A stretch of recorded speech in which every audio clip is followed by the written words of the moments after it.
Hi, Mandy and Matthew. It's Lonnie from Chipperish Media, and I wanted to say congratulations on hitting the century mark with Pop Culturally Deprived. I love the show, and I love you guys on it. And while now Mandy has seen a lot of movies that I even haven't seen, I think it's fair to say she is no longer pop culturally deprived. But I'm glad you're going to keep going on with the show. You two are such a delight to listen to, and I have to say my favorite episode so far is the one I guested on. Not because it was me, but because I got to talk about one of my favorite movies, When Harry Met Sally, with two of my favorite people. That'll be you guys. I wish you both all the success in the world, and here's to another 100 episodes.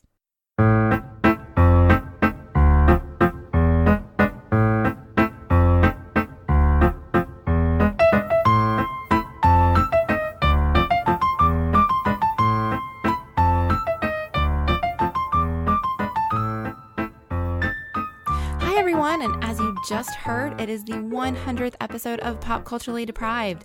Today is a celebration extravaganza as we hear from you while we talk about Miracle on 34th Street on your I'm Trying to Limit My Intake of Sugar podcast. I'm Mandy Kay. And I'm Matthew Vose. Mandy, happy 100th episode. Happy 100th episode, sort of. 100, yeah. 100. Officially 100. It's the one that we put the number 100 against. Yes. Can we just start randomly numbering them? Next episode, 500. No. Thank you very much to Lani for her very kind words and excellent intro. I think it is not a lie to say Lani is one of our favourite people and podcasters and is in some ways the inspiration for us both to come and do this thing. Oh, absolutely. Pop Culturally Deprived would not exist if it were not for Lani and her own podcasting.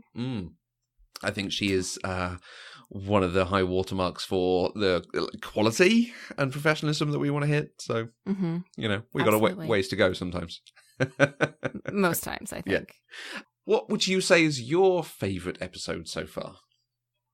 Oh, I have to narrow it down to one? You don't have to narrow it down at all, but Lani said hers, so that's a really good place to start off. What have you enjoyed in this? Oh, goodness. I am always going to come back to Die Hard because it was our first episode. It was a movie I expected to not particularly like, and I ended up loving it.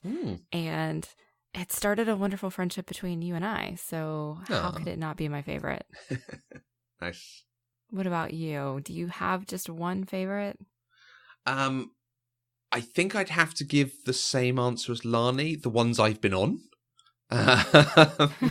That's all of them, except for like two. All the recordings with me, they're my favorite. No, I think I've enjoyed obviously sharing like childhood or beloved favorites with you. Things like Die Hard, things like Bill and Ted, Ghostbusters when we recorded with Brandon, other things of that ilk have been a lot of fun. And getting into Star Trek has been it's been really nice getting into Star Trek and having other people as well. So it's not just me gushing or looking at it from my one perspective. So, right. Yeah, it's always good. I notice you conspicuously left out Monty Python. Is that just because you are so hurt that I didn't enjoy those? Yes. Okay. That is a rift that can never be healed. Hi, this is Jen. And this is Kate. And we're the co-hosts of Command of Her Own, a Star Trek podcast. And you may have heard us each guesting on Eloquently Gushing's Pop Culturally Deprived. And obviously, we were Mandy and Matthew's favorite guests here on Pop Culturally Deprived. And we're very excited for them to get to their 100th episode. Yes. Now, we may not have always agreed with Mandy or Matthew on their discussion of certain films. Whoa. Do you have somebody that you agree with more often? I think that I agree with Matthew more often. How about you? It's hard to tell, but I would probably say I agree with Mandy more often. Yes, that doesn't surprise me. And I'm not just saying that because Mandy and I are working on a new project together. All right. Either way, we thought we'd send in a message to say congratulations and, more importantly, tell them that they should have us back on. Yes. We've both informed them that they need to do episodes on mythical beasts involving dragons and unicorns. And obviously more Star Trek. And more us. Yeah. Most importantly. This sounds more like a promo. They don't have to put it on their episode. All right. I think that's good. We're done. We're going to get out of here. We're definitely Congrats done. on your 100th episode, guys. Congratulations. Bye. Bye. Those two crack me up. Yeah, it really does sound like a promo.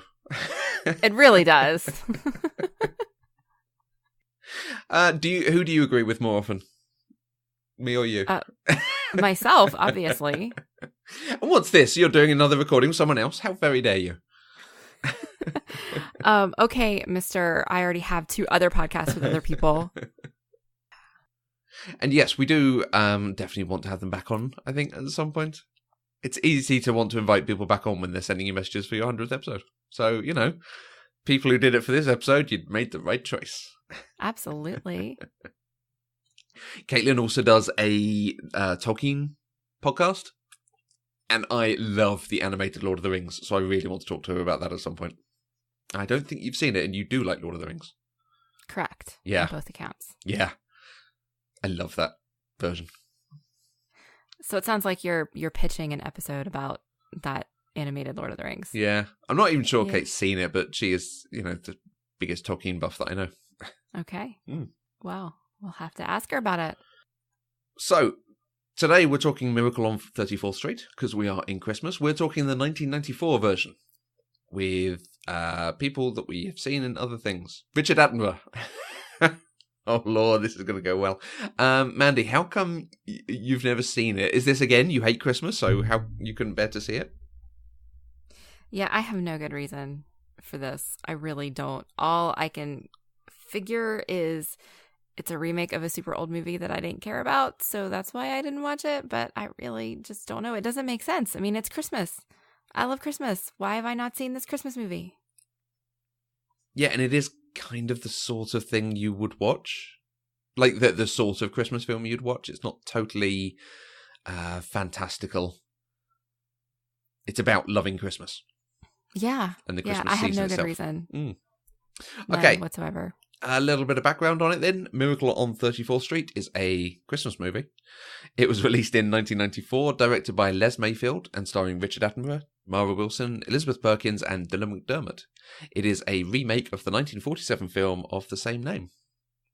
This was Mara Wilson's second film after Mrs. Doubtfire and 2 years before her starring role in Matilda. Richard Attenborough had been working primarily as a director in the 1980s before his scene-stealing role in Jurassic Park in 1993 and this film the following year. The film received mixed reviews from critics. They called it curiously depressing and not likely to attain the classic status of the original. It did not perform as well at the box office as hoped. It opened in 8th place and never rose any higher.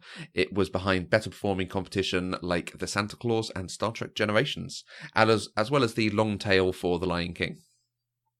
An interesting bit of trivia for this was that 20th Century Fox offered a refund to anyone who did not enjoy the film. They ended up refunding about 1,500 tickets. I'm not sure if that's a lot of tickets or not a lot of tickets. It feels like a lot. I mean, it opened in 8, so let's say 50 to 100 people per screening. Okay. Mm. Yeah, I mean, it must have garnered several complaints for Fox to end up doing this. Like, I can't... Well, I wonder if they were pitching this like, this is a, such a classic, nice film, you can't help but be entertained and like it. But actually, it's not that good. Yeah, we'll get there. And I wouldn't, I think the other side of that is, of course, you wouldn't expect it to be 1,500 if it was people taking the mick. If it was people like, oh, I could get my money back here by saying I didn't like it, it would be a couple of hundred. Right. Yeah, no, you're right. Absolutely. All right. Well, if you have not seen Miracle on 34th Street, this is the movie where Santa ends up on trial to prove his existence. And there's also a cynical little girl who has to learn to believe in Santa again. Right? Yeah. Oh, you don't like my synopsis? Well, he doesn't end up on trial. It's a hearing. I think we're going to get into this later, but the film is not actually about Kris Kringle, really. It's about everyone else and the commercial elements of Christmas and whether they believe or not. He is just the catalyst. He is the inciting incident. Okay. To use a Lonnie phrase. But he himself fair. is not actually a protagonist in this film, I don't think. That's fair. I think IMDb had a different synopsis than Amazon did, and I kind of smooshed them together. I think one of them was like a little girl and a lawyer must prove that Santa exists, or something like that. And Yeah, you see, that feels a little bit more like it. Okay. Except the problem is the court thing is the second half of the film. Like, it's not even the whole of the film. Yeah. We're going to get into this, aren't we? We are. There's lots to talk about in this one. How were you able to watch it? Is this available on any streaming service over there? This one was actually available on Hulu. It's the first movie we have done in months that has been available on Hulu, so I was very excited. Nice. What about you? Over here, the channel, Film 4, they're showing this and the original. Certainly at the end of November, I think they will go on for a while. It's basically almost alternating each day.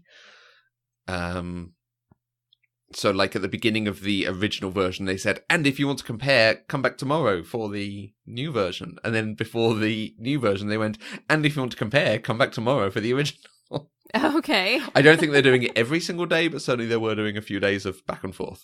Right. Yeah. Okay. That makes sense, actually. Hey, Matthew and Mandy.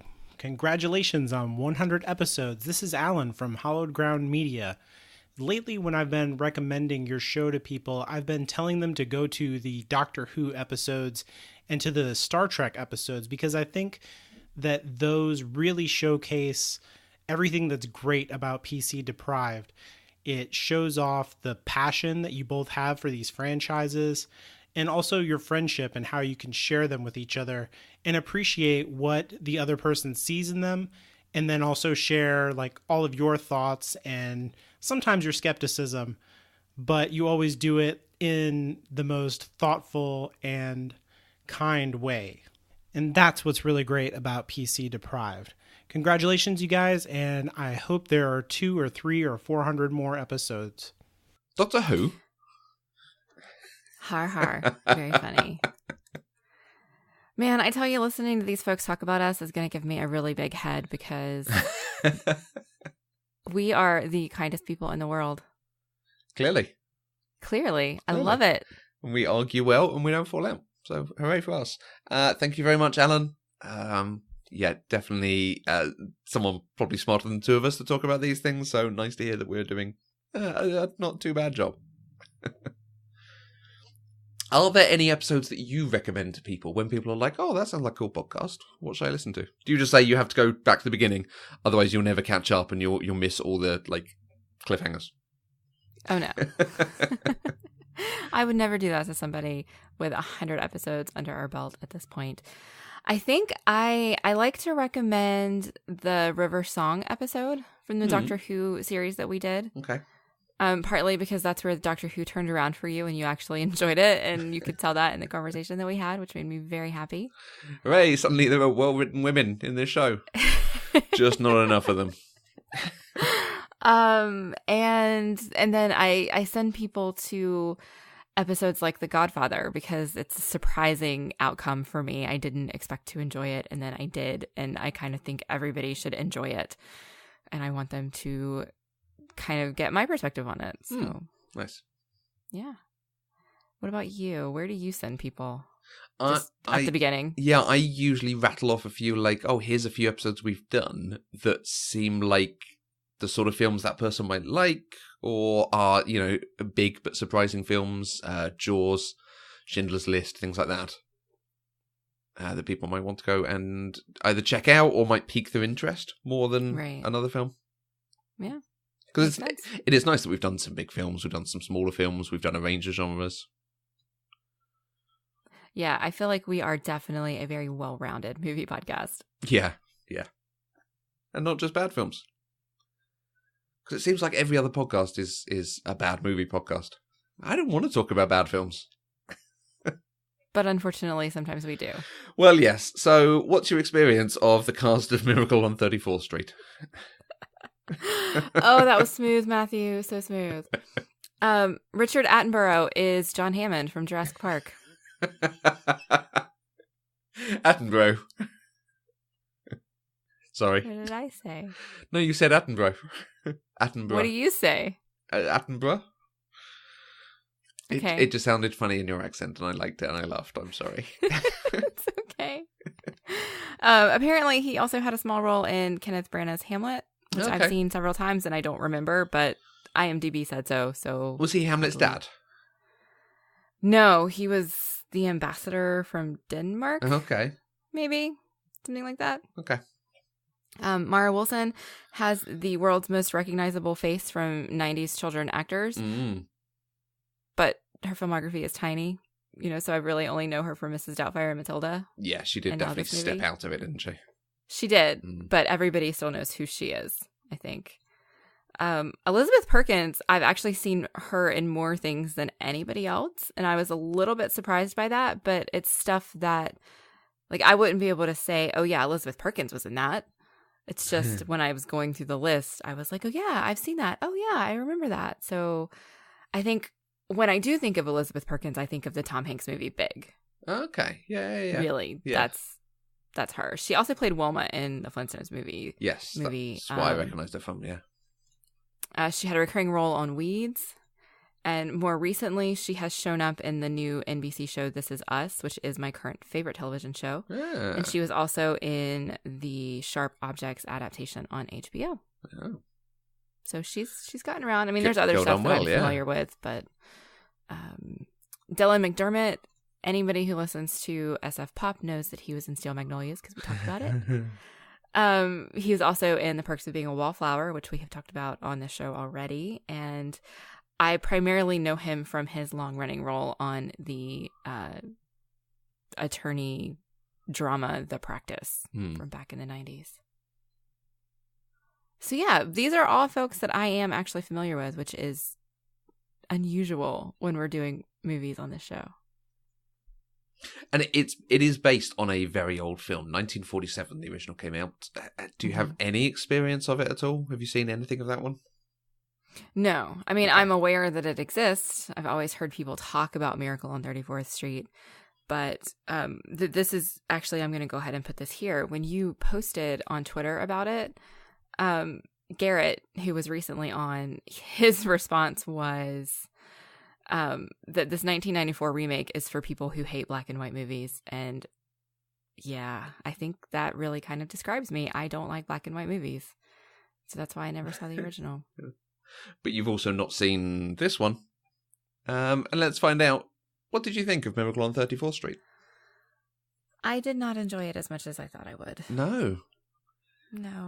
There's something about it that's a little disappointing. Yes. Really is. I was trying to figure out why, and actually, I'm going to go ahead and say this thing about Joseph here. Okay. Joseph wouldn't watch it with me because he said it hurts his heart muscle.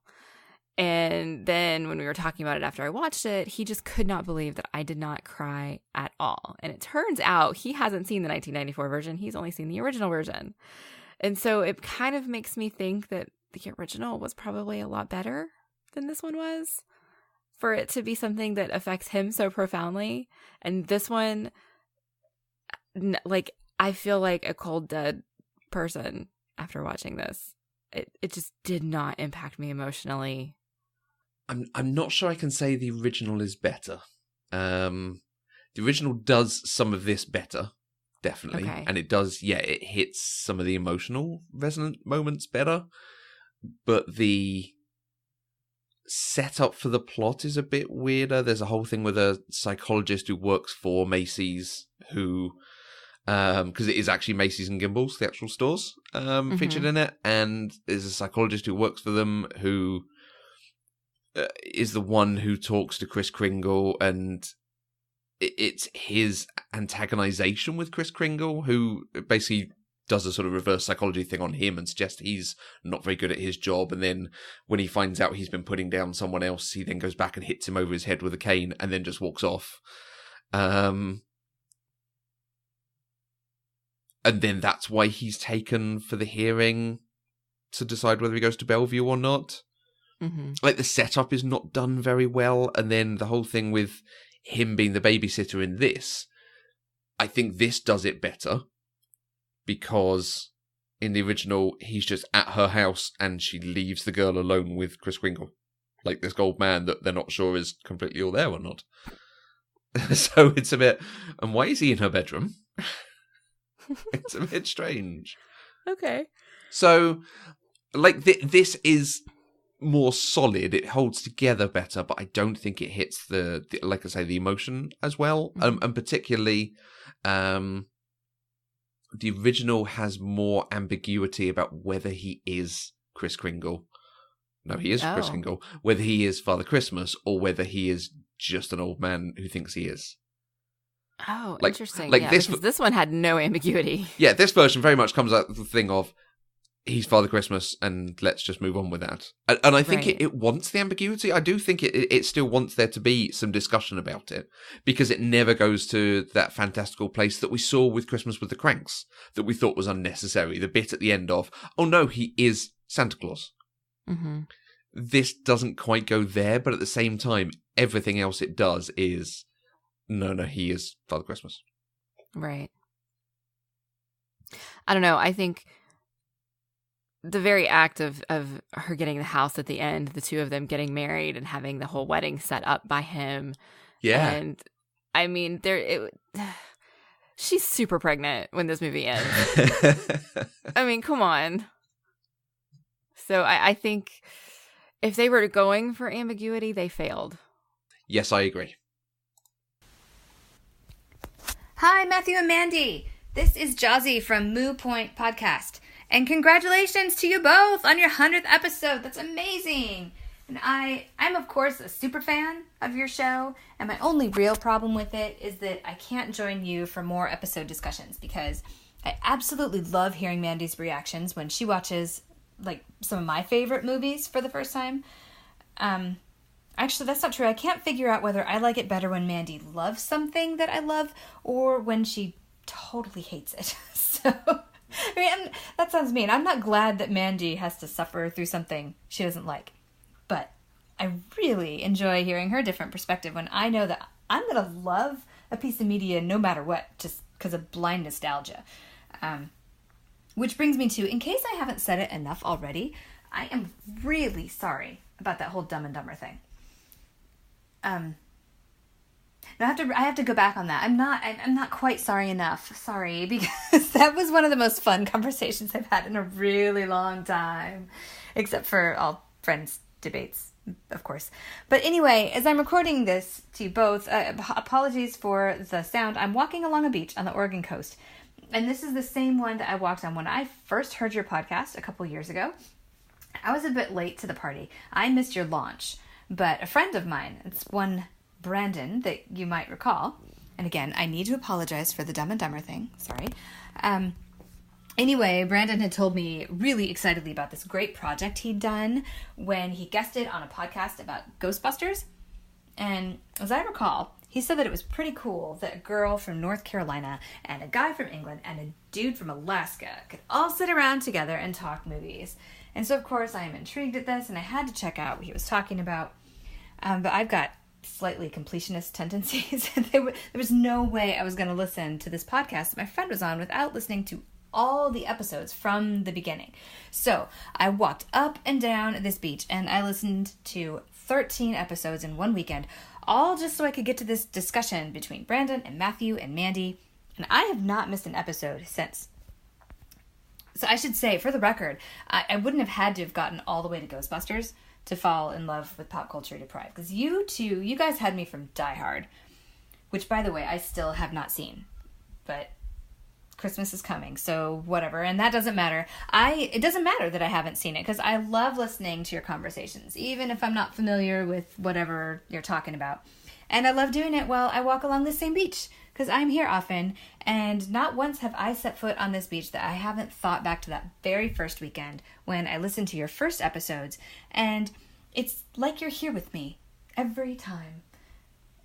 And that wasn't meant to sound creepy, but it kind of did. I'm really sorry about that. So anyway, you guys, your podcast was like my gateway into a medium and a community I didn't even know existed, and now I'm really happy to be a part of it. I love listening to your discussions. And if I were forced to come up with one complaint about your show, I've already said it. It's that I can't join you for every one of them. But, I mean, since we can't all join you for Star Trek Voyage Home, I will just politely defer to whatever superfan won that episode, and I will utter a colorful metaphor, and I will take you along with me on my next beach walk, because you're here with me every time, in the least creepy way possible. Really. Promise. I appear to be rambling. Congratulations, you guys. We all loved your first 100 episodes, and I, for one, really cannot wait to hear the next 100. So, excuse me while I go peruse the giant list of things that Mandi hasn't seen or read so that I can put in my bid for another episode. And one more time, congratulations, you two. Jessie makes me smile. Now, it really sounds like there's something specific she's thinking of when she talks It about does. Mandi not having liked something. Is it Muppets Christmas Carol? Because she was really excited for that Probably. one. Yeah, probably a combination of that one and Dumb and Dumber. I mean, I know she keeps apologizing for Dumb and Dumber, but she's not sorry about that one bit. She's not. We know she's not. But it's really cool to think that both of us are walking along the beach in Oregon with her when I've never even been to Oregon. So Oh, yes. I've been to Oregon. Someone in Portland thought I was Australian, so who knows? oh, Yeah. I thoroughly recommend Crater Lake. One of the most beautiful places I've ever been. 10-foot high snowfall in June. That was good fun. nice. Mm. Maybe I'll get there one day.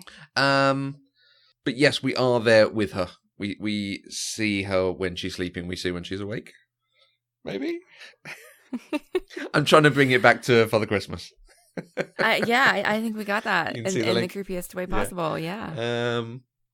Let's dig into this film a little bit more. One of my overriding things watching this was I don't know who this film has been made for. Not necessarily as a remake, but there are bits of this film that feel like it would be a really nice, heartwarming sit inside when it's cold, and you've got the fire on with the family, and it's got a bit of fantasy and it's got a bit of niceness, and you all just feel happy after watching it. But then there's the fact that it's about a court case, about this hearing, and it's about the machinations of people who run shops. Mm-hmm. So it's not the easiest stuff, really, to make interesting for kids.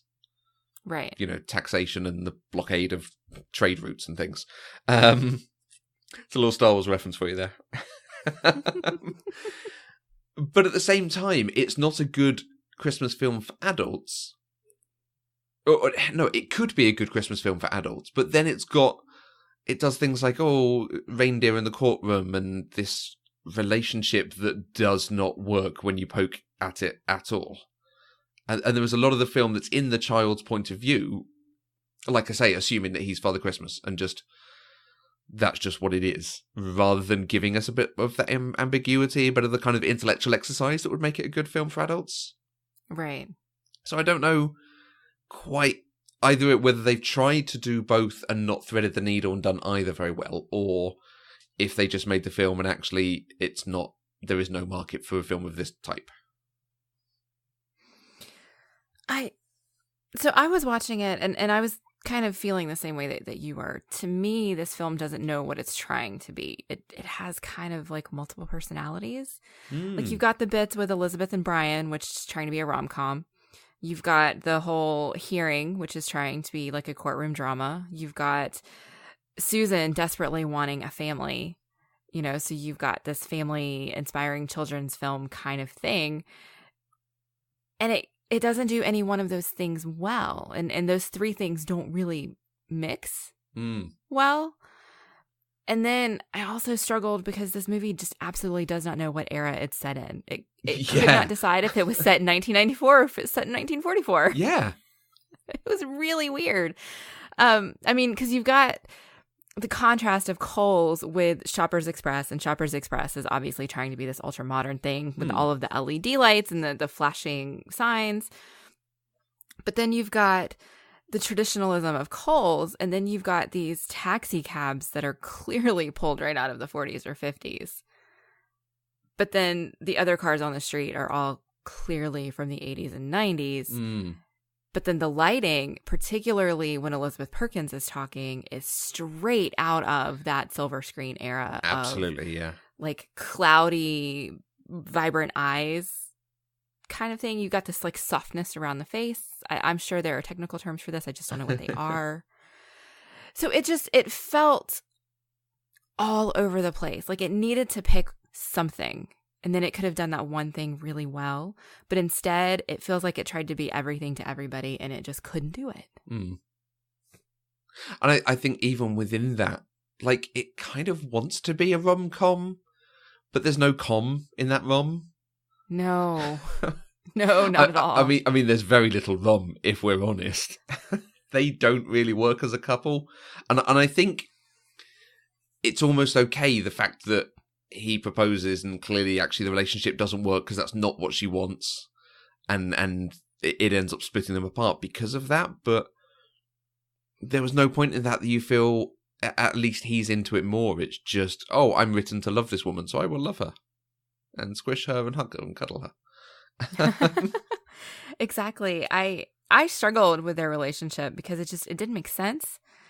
It is not rooted in reality at all, which I feel weird saying about a movie that's about Santa Claus because, but there's no such thing as a relationship that would be like that. That would be, I mean, he is practically this child's father, and yet the mother is so oblivious to his feelings about her. Mm-hmm. Like, they've clearly never gone on an actual date, but then when they do, he proposes. Yeah. Like, what is happening? It's the old thing of, like, if you leave silence for 5 seconds, someone will say, I love you. If you leave it for 10 seconds, you'll get married. It's got that kind of, we don't know how to talk to each other. I love you. Will you marry me? Yeah. Yeah. I like how on Twitter, @NatureFindsAPod said that the movie has issues but still gives you a good Christmassy feeling, and you press them on that, and they came back with the main issue is Dylan McDermott and Elizabeth Perkins, because their relationship is a hot mess communications disaster. And I think that is spot on. Yeah. And I think she is written inconsistently, because what they want to do is they want the main character, I want to say Maureen O'Hara from the original, who had a different name. I think they've changed all the names. Doris Walker in the original is the character. And she is, so it's 1947, she is divorced, she is an executive with a good job and a daughter and a housekeeper who helps look after the daughter and is doing very well and is raising her daughter to be a very, similar to what we see from Mara Wilson, very straight, does not believe in Father Christmas, understands how the parade works and understands how the world works. And it is one of the best written working mothers I've ever seen in a film, certainly from this era. Mm-hmm.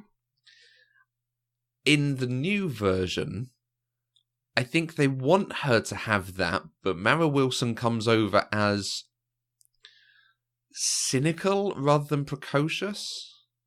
It gets better as the film goes on, so I don't know whether that's performance or writing. But they also want it to be a bit, oh, see, she's not able to look after her daughter well enough, and she's got problems at the store, she's trying to have it all, and it doesn't quite work. Whereas it was better when it was, oh no, she's on top, we just have to make her believe, because she herself is so jaded about romance and relationships.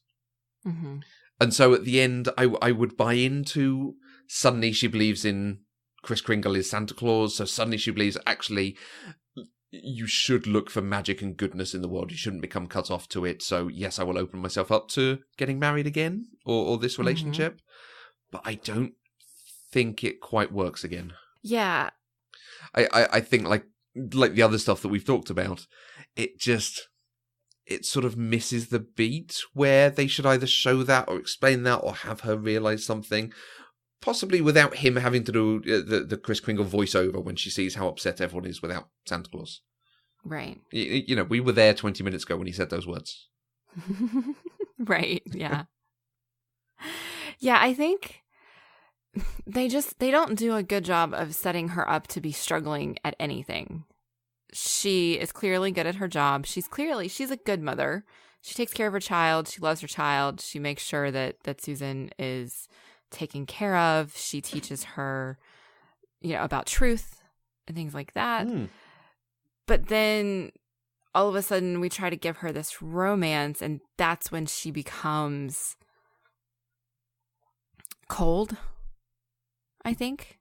Like, I don't really get coldness from her anywhere else except for when it's around this relationship that is a hot mess communications disaster. Mm. You know? So I don't think it was done well. I think it could have been done differently to a much more successful outcome. Yeah, they tried to give us more of her story, perhaps, than is needed. And also because it's that he split after the child was born and was a drunk and was terrible and so on.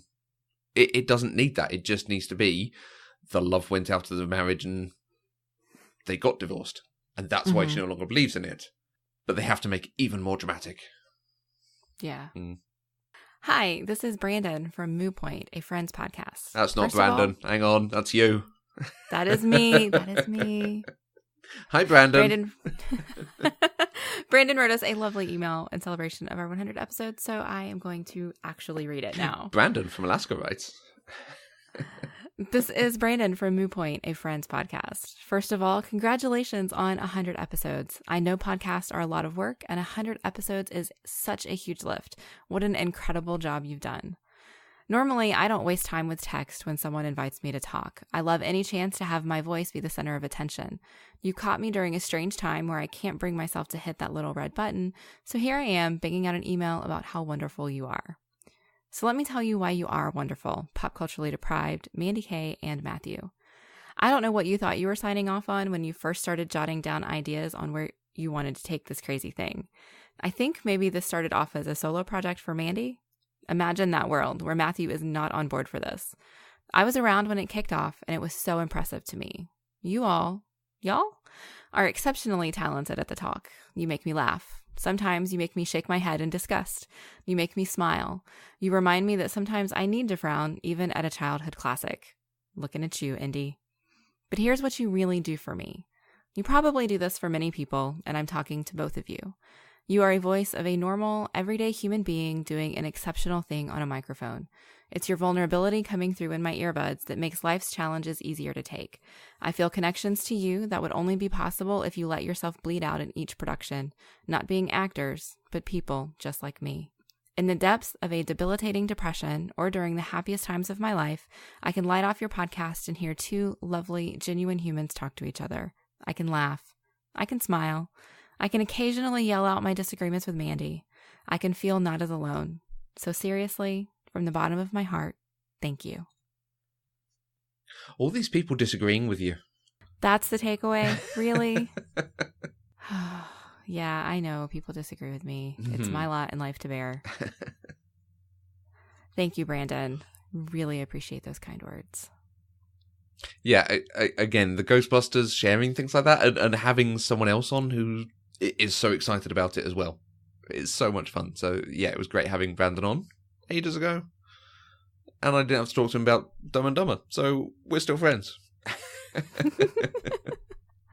Oh, yeah. Matthew was delighted to hand off that episode to Jazzy and Brandon. Mostly because I was also in a resort in Sardinia. Not Sardinia. Sicily.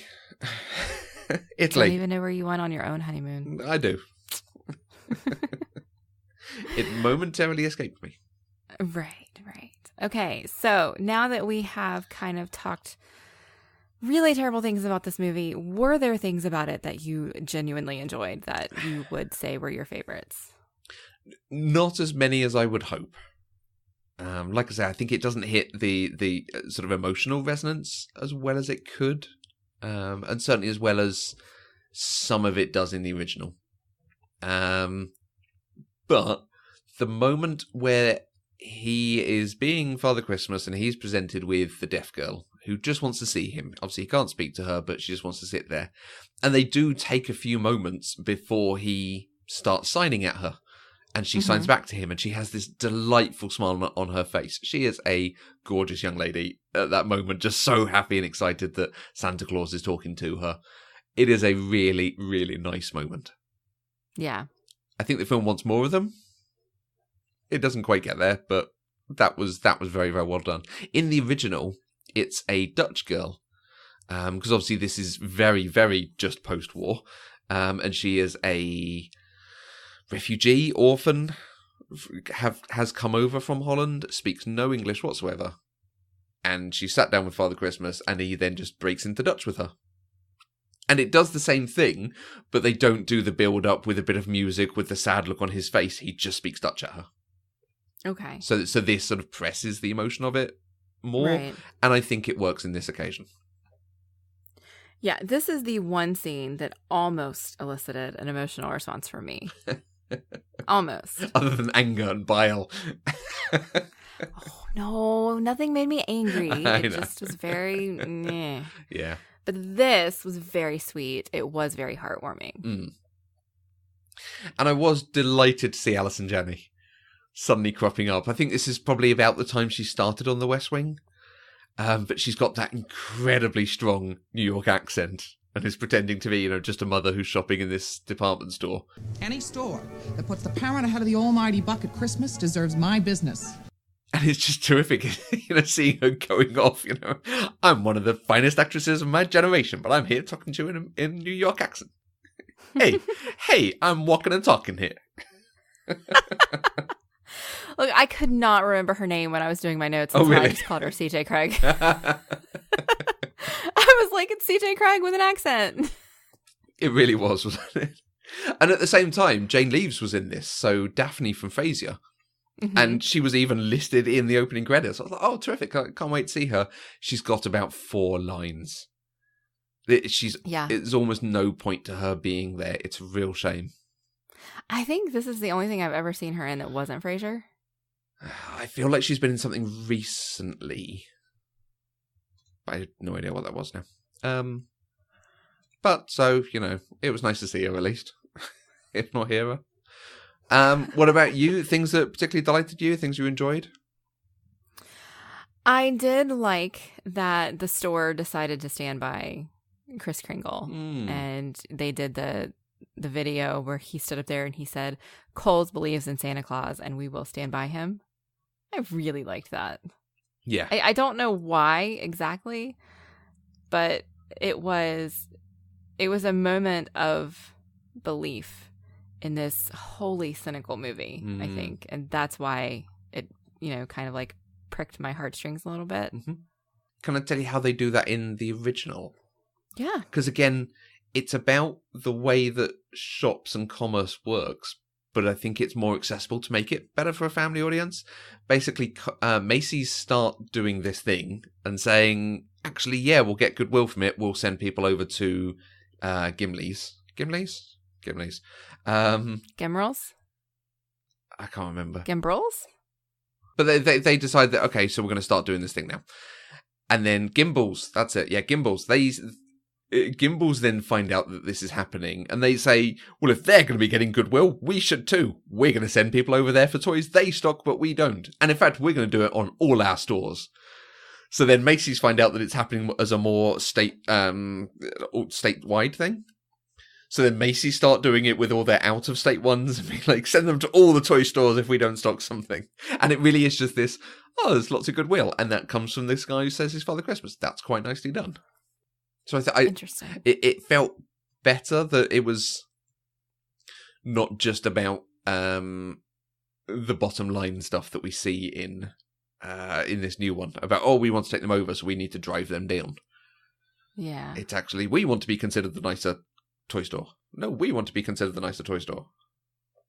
Well, I felt like Kohl's was going for that, but Shoppers Express was just trying to be evil and villainous. Yeah. It didn't work. Yeah. Anyway, I derailed your favorite. Sorry. Oh, it's totally fine. The other thing was I really did find delight in Mara Wilson's character of Susan because Susan really is an old man trapped in a little girl's body. She has this line where she's talking to her mom about whether or not Kris Kringle is actually Santa Claus, and she says, "What if we're wrong? That would be extremely rude." And it just cracked me up. And later, after when they're in the courtroom, after she's given the card to the judge, she sticks her tongue out at Mr. Collins, the prosecutor. It's just adorable. Yeah, that is nice. I mean, Mara Wilson is adorable. As a child, she was utterly adorable, and she just did kind of... I feel like in all of her roles, she was an old man trapped in a little girl's body. She just does that really well. But it worked for me here. Okay, can I ask you about the dollar bill thing then? This whole Yes. in God we trust. And okay, so if we're putting our faith in God, then we can put our faith in Father Christmas, so it's okay. Does that work for you as an explanation? Oh, it absolutely worked for me. I thought it was brilliant. Ah, okay. How did they do that in the original? I think it's a bit more clever. Basically, someone writes to Kris Kringle as he's being detained at the courthouse. And so we have this cutaway to the post office, the sorting office. And they have this card. And they're like, oh, it's so strange. We have all these Father Christmas letters, but we've got this one that's for the courthouse. But they're normally addressed to the North Pole. It's like, well, haven't you heard? Heard what? He's at the courthouse. He's being there. They're deciding whether he is Father Christmas or not. Well, we've got sacks and sacks. We could send them on over. So they decide to send all this post to the courthouse. And the chap who's defending Kris Kringle gets them brought in and dumped, sacks and sacks of letters dumped on the judge's desk with the argument of, well, if the post office is delivering them here, they believe he's Father Christmas, and that's a US government service that believes he's Father Christmas. So how can the court decide he's not? So a similar, very similar, a really similar argument, but I think for me it feels more tangible, solid. Huh. Just it is an actual thing rather than just, well, there's this other thing that we don't believe in, that we can't prove is actually real that we do believe in. So there's this other thing that we can say isn't real. Like, okay, so ghosts exist? Is this what we're saying? No, see, I don't see it quite at that level because one, in this particular version, they were trying to make it about the money because of the villain guy who really didn't come to anything. But for him, everything was about the money. They were trying to pay off this judge in the first place. And so for it to come from the money to be the thing that makes him realize, oh, well, if the state is already backing this particular thing, then of course I can also back Santa. There's no reason I can't. There's no reason I can't put my faith in something when we've already established as a government that we have done the same thing. And so I actually thought it was really clever to bring it back to the money as the thing that helps him be able to rule in favor of Santa. And is part of that coming from because so many people across the state of New York believe there is a precedent for so many people, like, we're going to go with their wisdom of crowds, maybe? I don't know. I think that confused me, honestly, because it felt like they were trying to lead up into that direction with the way they were showing all of the crowds. But for them to specifically show the scene where the judge talks to Brian privately and just tells him, look, I want to rule in favor of him, but I just can't. Like, this isn't going to happen, so you need to prepare yourself. And then what changes his mind is Susan giving him the dollar bill. It has nothing to do with the crowds. And so that felt a little bit like I don't know what the word I'm looking for is, like a misdirection, maybe. And again, it's a happy, nice, heartwarming thing, but because it comes to nothing, you just sort of forget about it. Yeah, there's a lot of stuff in this movie that comes to nothing. Yeah, their marriage potentially as well. And the light reflecting off that ring. Right? That ring was not big enough for all of that light. No. All right, well, is there anything else that we need to discuss about 1994's Miracle on 34th Street? I feel like we've already touched on this a lot, but I think I want to ask you outright. Do you believe that Richard Attenborough's character, Kris Kringle, is Santa Claus? Yes. Okay. 100%, absolutely. Was there any point where you were debating maybe he is, maybe he isn't? No, I don't think so. Would you have preferred it if there was that, oh, maybe he's not? That could be an interesting way of taking it. Or is it nicer just because it's, yes, he's Father Christmas and we're going to put him on trial? I think, that's a good question. I think that because I'm coming at it from the perspective of, okay, this is a Christmas movie that's about Santa Claus, so obviously he's Santa Claus, it didn't occur to me that it would ever be any other way. Okay. But the film never even gives you that question. So the film doesn't even try to make No, I you mean, think because that. the introduction is the little boy wants to know if he's Santa Claus, and he says he is. Like, in the first minute of the film, he says he's Santa Claus. And then we see him being so enraged at the fake Santa Claus at the parade and how he's treating the institution and the symbol and all of these things. And so it just, they never gave me a reason to question whether or not he was Santa. He was, to me, he was presented as if he was, but that may just be because of my preconceived notions coming into it. Well, and as well as that, is it because it's Richard Attenborough? Yeah, he is so straight and serious and also a Santa-like person, especially in other films we see him in, such as John Hammond, that it's easier to believe it is him, whereas if it was, you know, the chaps who played Dumbledore doing it in a slightly, I'm not totally sure I see it, because you could also be a drunken weird old dude. Yeah. I don't know. I think I still am going to go back to the idea that this is a Christmas movie about Santa, so he has to be Santa. Okay.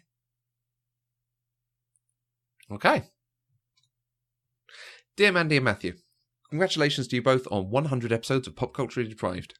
I first heard about the show from an episode of one of Lani, Di and Rich's podcasts. I have no idea which one. I listen to nearly all of them. I've always considered myself somewhat pop culturally deprived as well, despite the fact I was a kid in the 70s and 80s. I never saw Star Wars. So I thought I'd give the show a listen.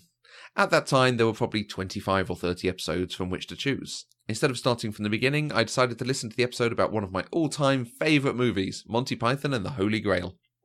Oh, no. Perhaps you can imagine what happened next. I hated the show. Oh, no. Not only did Mandy completely disparage one of my historic favourites, she was also sick and completely grumpy. So unlike her usual chipper self.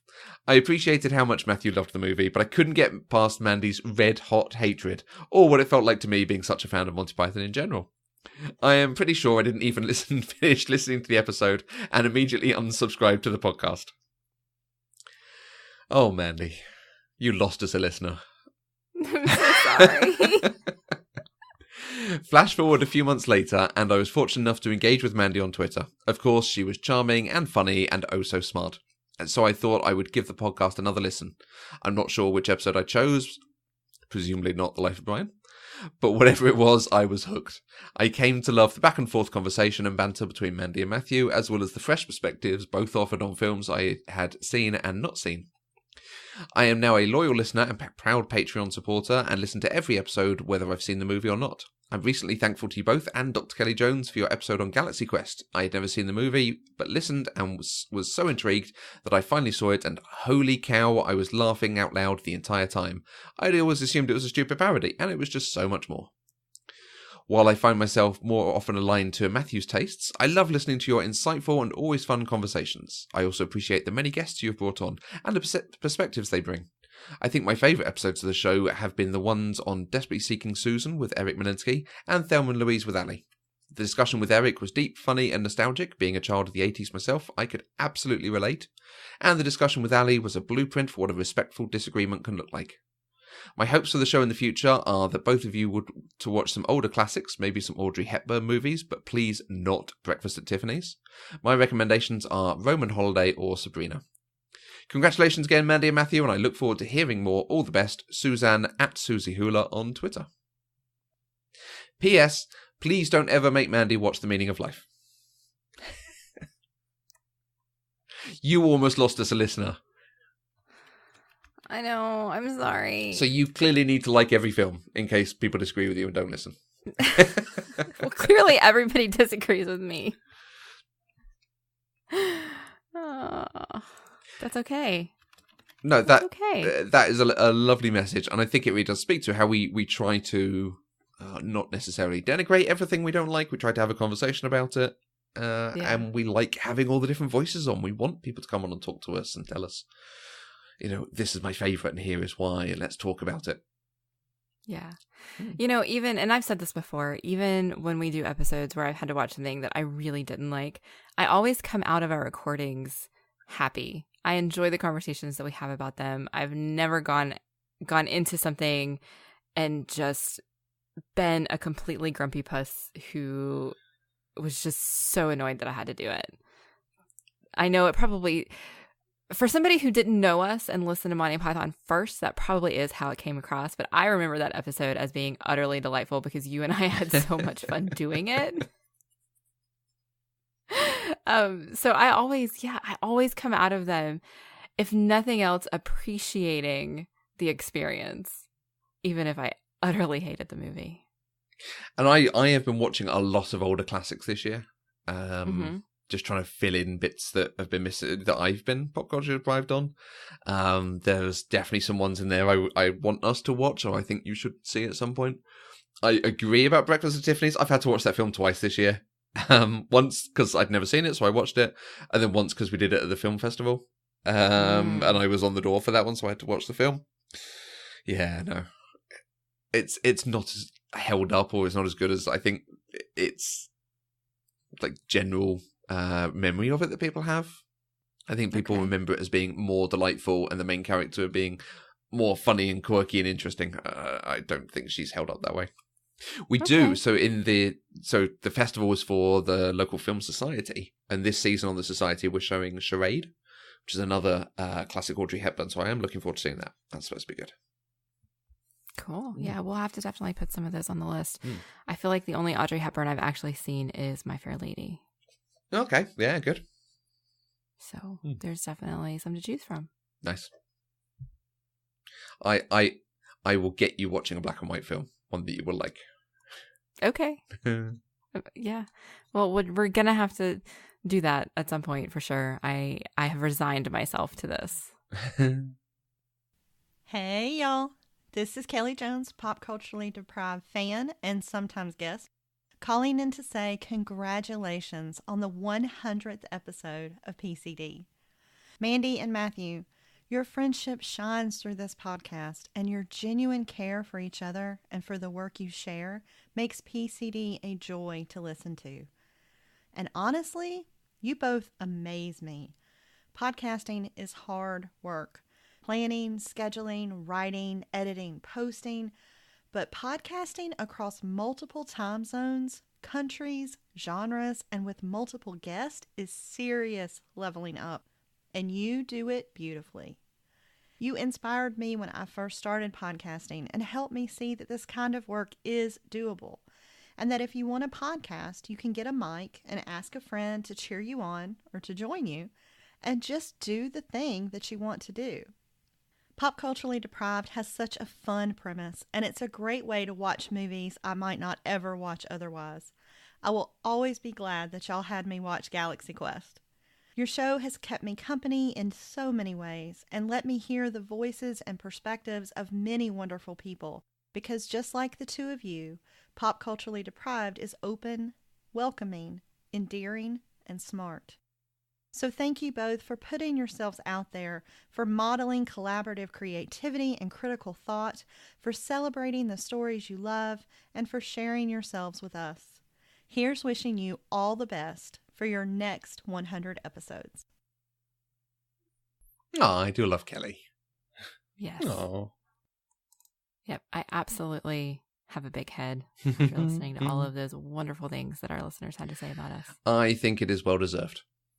One of the things I quite like hearing is finding out about the films people have watched because we've talked about them.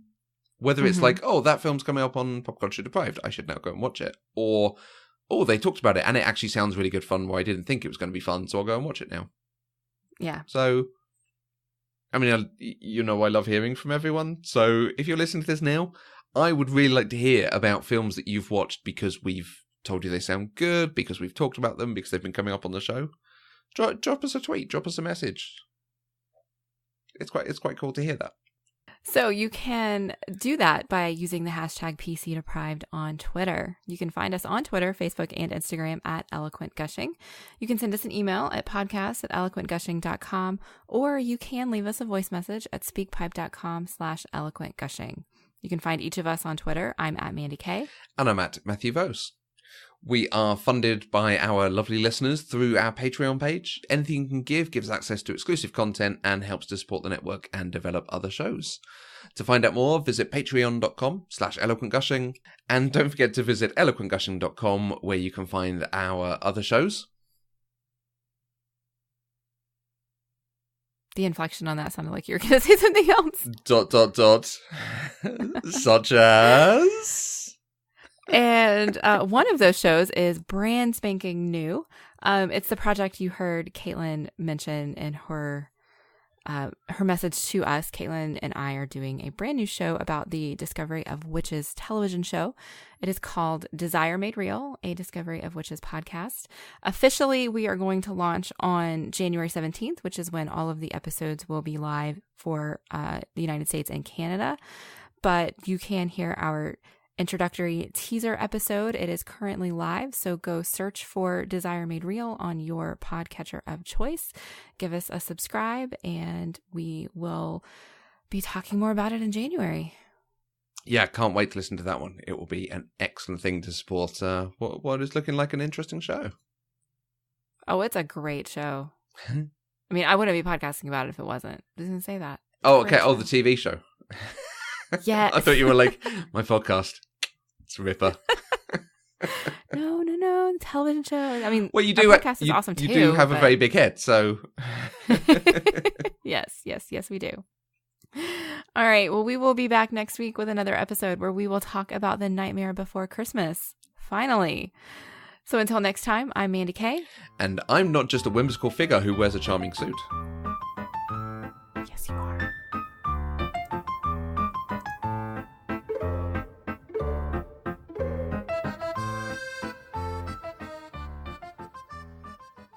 Pop Culturally Deprived is an Eloquent Gushing production. For more information, go to eloquentgushing.com or find us on Twitter @eloquentgushing.